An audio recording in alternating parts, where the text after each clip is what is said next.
Hello guys, कैसे हैं आप सभी। एडिक्शन आईएएस क्लासेस में आपका स्वागत है।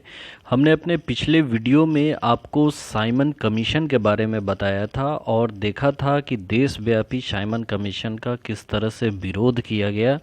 अब इसी सेगमेंट में अगर हम आगे चलते हैं तो हमें नेहरू रिपोर्ट के बारे में पता चलता है। इस वीडियो में हम नेहरू रिपोर्ट के बारे में फुल डिस्कशन करेंगे और देखेंगे कि साइमन कमीशन के बाद नेहरू रिपोर्ट आखिर कहाँ तक भारतीय संविधान के निर्माण में उत्तरदायी रहा, क्यों इसे भारतीय संविधान का ब्लूप्रिंट कहा जाता है। सभी कुछ डिस्कस करेंगे इस वीडियो में, बस शुरू से अंत तक बने रहिए हमारे साथ। जब भारतीय जो थे वो साइमन कमीशन का देशव्यापी विरोध कर रहे थे, तब भारत सचिव लॉर्ड ब्रिकनहेड ने भारतीयों को एक ऐसा संविधान बनाने की चुनौती दे दी जो सभी दलों से स्वीकृत हो। यानी आपने पहले ही देखा था कि साइमन कमीशन में किसी भारतीयों को शामिल नहीं किया गया था, इसीलिए भारत के लोग इसका विरोध कर रहे थे, भारतवासी।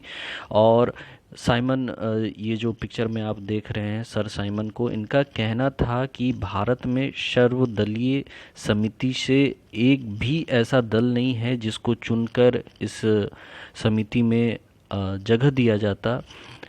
खैर, ये तो एक अलग बात थी। जो ब्रिटिश भारत का निर्माण, संवैधानिक निर्माण की जो बात सोच रहे थे, उसमें भारतीयों का न होना वास्तव में दरअसल एक तरह का अत्याचार ही था भारतवासियों पर। इसी बीच लॉर्ड ब्रिकनहेड ने कहा कि कमीशन के बहिष्कार करने में समझदारी नहीं है।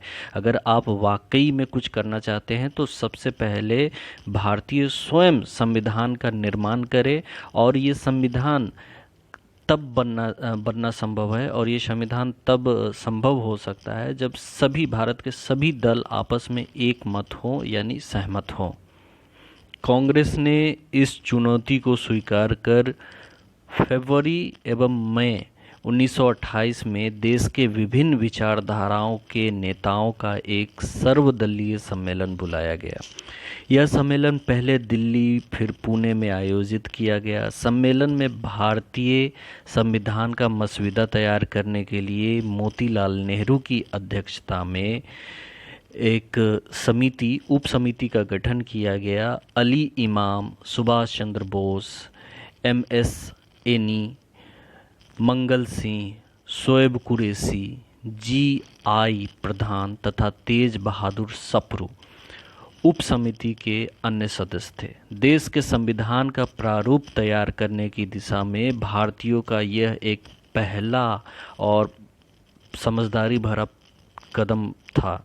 अगस्त 1928 में इस उप समिति में अपनी रिपोर्ट प्रस्तुत की, जिसे नेहरू रिपोर्ट के नाम से जाना जाता है।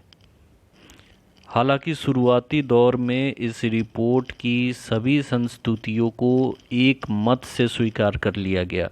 रिपोर्ट में भारत को डोमिनियन स्टेट का दर्जा दिए जाने की मांग की कवायद की गई, लेकिन कुछ राष्ट्रवादी ऐसे थे, राष्ट्रवादी युवा वर्ग, जो कि भारत को डोमिनियन स्टेट के स्थान पर टोटल इंडिपेंडेंट यानी पूर्ण स्वराज का समर्थन कर रहे थे।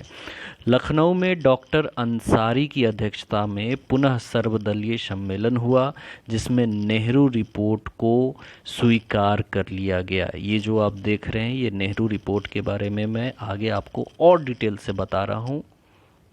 चलिए तो देखते हैं कि इस नेहरू रिपोर्ट में और क्या क्या कहा गया था। दरअसल नेहरू रिपोर्ट के अंतर्गत औपनिवेशिक स्वराज्य तथा पूर्ण उत्तरदायी सरकार की स्थापना की मांग की गई थी।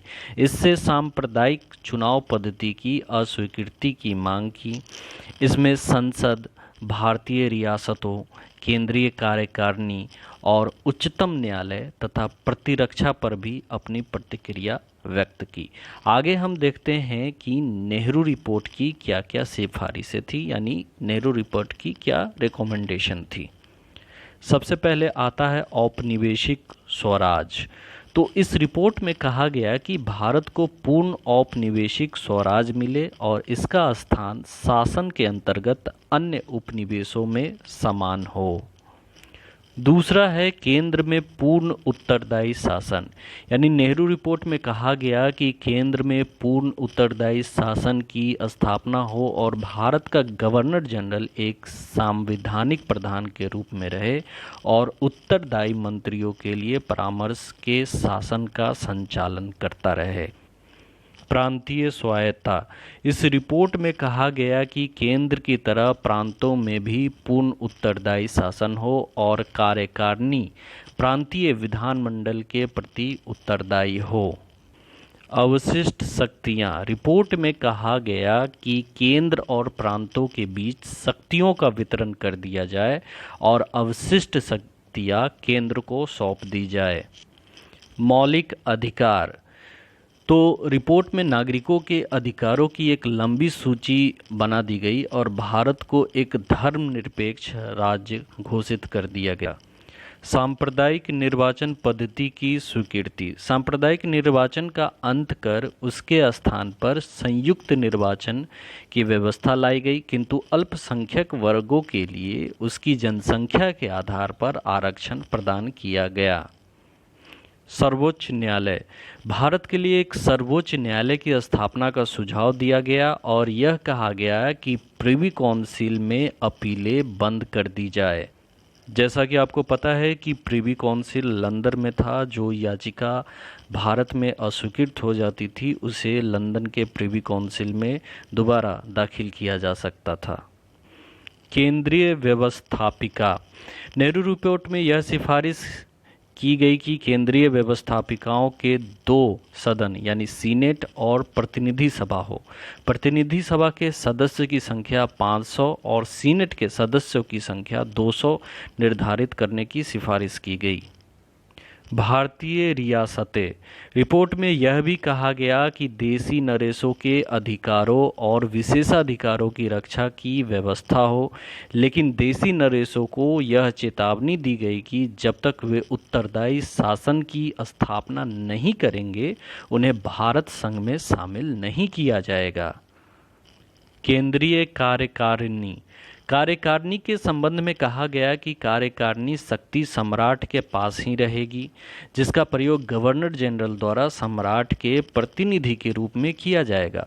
गवर्नर जनरल की एक मंत्री परिषद होगी जिसके सदस्य की संख्या 7 होगी। इसमें एक प्रधानमंत्री और अन्य 6 मंत्री होंगे।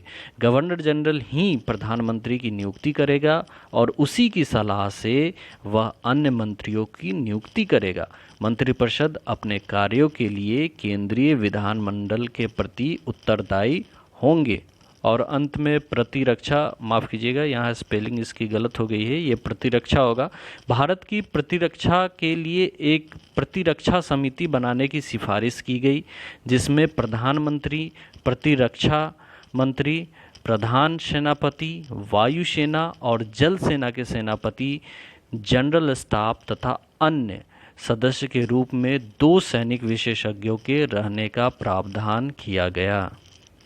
इन सब प्रावधानों के पश्चात अगर नेहरू रिपोर्ट का हम मूल्यांकन करें, इवैल्यूएशन करें, तो हमें पता चलता है कि नेहरू रिपोर्ट के रूप में देश के भावी संविधान की रूपरेखा का निर्माण किया जा रहा था। राष्ट्रवादी नेताओं की एक महत्वपूर्ण उपलब्धि इसे मानी जा सकती थी। यद्यपि प्रारंभिक अवसर पर रिपोर्ट के संबंध में सभी ने एक मत होकर इस रिपोर्ट को आगे पारित कर दिया, लेकिन बाद में अड़चन आ ही गई। सांप्रदायिक निर्वाचन के मुद्दे को लेकर धीरे धीरे अनेक विवाद उभरने लगे। मुस्लिम लीग और हिंदू राष्ट्रवादियों के बीच मतभेद हो गया और इस मतभेद को दिसंबर 1927 के कांग्रेस के मद्रास अधिवेशन में इन मांगों को स्वीकार किया गया।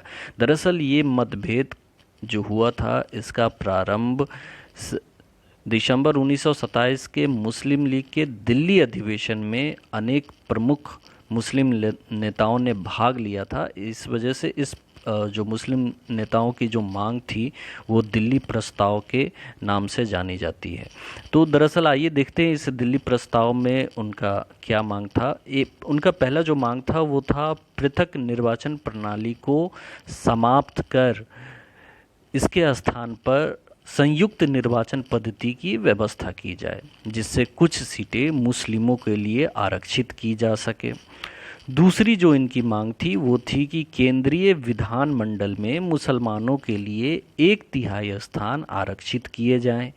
तीसरी मांग जो इनकी थी वो ये थी कि पंजाब और बंगाल के विधानमंडलों में जनसंख्या के अनुपात में मुसलमानों के लिए स्थान आरक्षित किए जाए। और अंतिम जो मांग थी वो ये थी कि सिंध और बलूचिस्तान एवं उत्तर पश्चिम सीमांत प्रांत नामक 3 मुस्लिम बहुल प्रांतों का गठन किया जाए।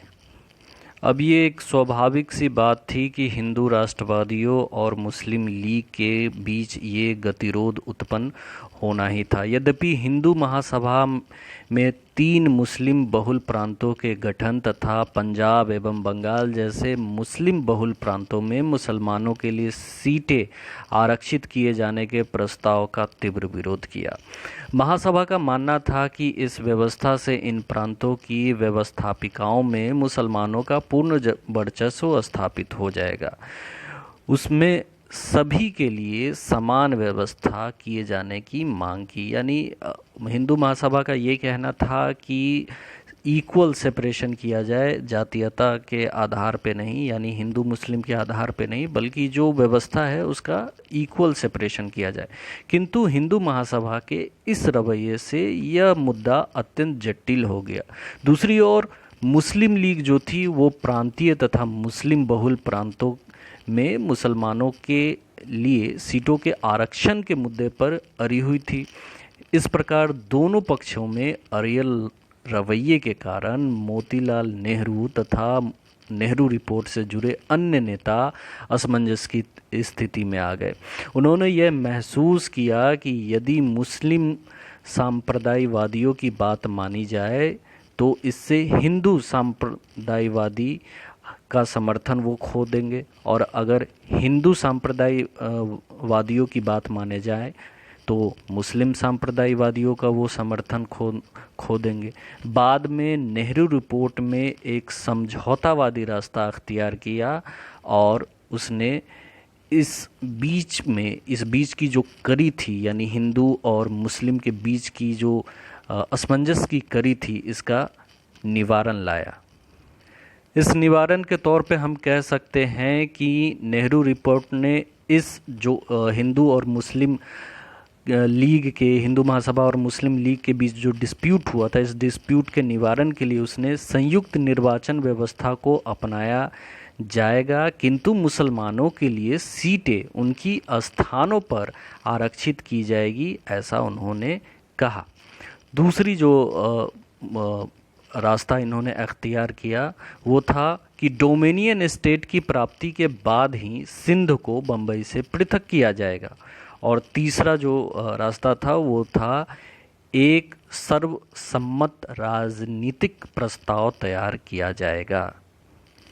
लेकिन नेहरू रिपोर्ट की इस मध्यस्थता वाली नीति का भी कोई असर नहीं हुआ और मोहम्मद अली जिन्ना के नेतृत्व में मार्च 1929 को दिल्ली में लीग की एक और बैठक बुलाई गई और नेहरू रिपोर्ट को अस्वीकार करते हुए मुस्लिम लीग ने मोहम्मद अली जिन्ना की 14 सूत्री मांगों का प्रस्ताव रख दिया।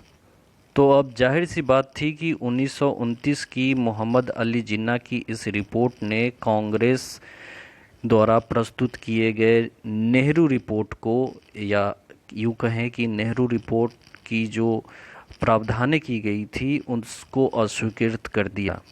नेहरू रिपोर्ट की संस्तुतियों को न सिर्फ मुस्लिम लीग बल्कि हिंदू महासभा, सिख समुदाय के लोग अप्रसन्न थे, जबकि जवाहरलाल नेहरू एवं सुभाष चंद्र बोस के नेतृत्व वाला कांग्रेस का युवा वर्ग भी इससे खफा था, यानी खिन्न था। कांग्रेस के युवा वर्ग का मानना था कि रिपोर्ट में डोमिनियन स्टेट की मांग स्वतंत्रता प्राप्ति की दिशा में एक नकारात्मक कदम है और इसीलिए सर्वदलीय सम्मेलन में उन्होंने रिपोर्ट के इस प्रस्ताव का तीव्र आपत्ति जताते हुए इसका विरोध किया। जवाहरलाल नेहरू एवं सुभाष चंद्र बोस के ने कांग्रेस के इस प्रस्ताव को अस्वीकार कर दिया और संयुक्त रूप से भारतीय स्वतंत्रता लीग यानी कि इंडियन इंडिपेंडेंट लीग की स्थापना की। इस प्रकार आप देखेंगे कि जो नेहरू रिपोर्ट का गठन हुआ था उसका मकसद यही था कि वो भारत के लिए एक संवैधानिक ढांचा तैयार करे, एक ब्लूप्रिंट तैयार करे, और ये सब करना था सर्वसम्मति से। लेकिन सर्वसम्मति न होने की वजह से नेहरू रिपोर्ट असफल योजना के तौर पर रही। और लेकिन इतना नेहरू रिपोर्ट के बारे में ज़रूर कहा जा सकता है कि नेहरू रिपोर्ट ने पहली बार भारत के संविधान की ओर एक कदम बढ़ाया था, और इसीलिए ही भारत के संवैधानिक विकास का एक ब्लूप्रिंट कहा जाता है। तो दोस्तों, आज के लेक्चर में इतना ही। ये नेहरू रिपोर्ट के बारे में ये एक अच्छा और बृहद एनालिसिस। दोस्तों, कमेंट करके ज़रूर बताइए कि आपको हमारे ये लेक्चर कैसा लगा। अगर आपको ये लेक्चर पसंद आता है तो हमारे चैनल को सब्सक्राइब कीजिए और इस बेल आइकन को प्रेस कीजिए ताकि हमारे लेटेस्ट वीडियो का नोटिफिकेशन आपको जल्द से जल्द मिल सके। अगर आप हमारे चैनल पर नए हैं तो एक बार हमारे चैनल को ज़रूर विज़िट कीजिए। Thank you.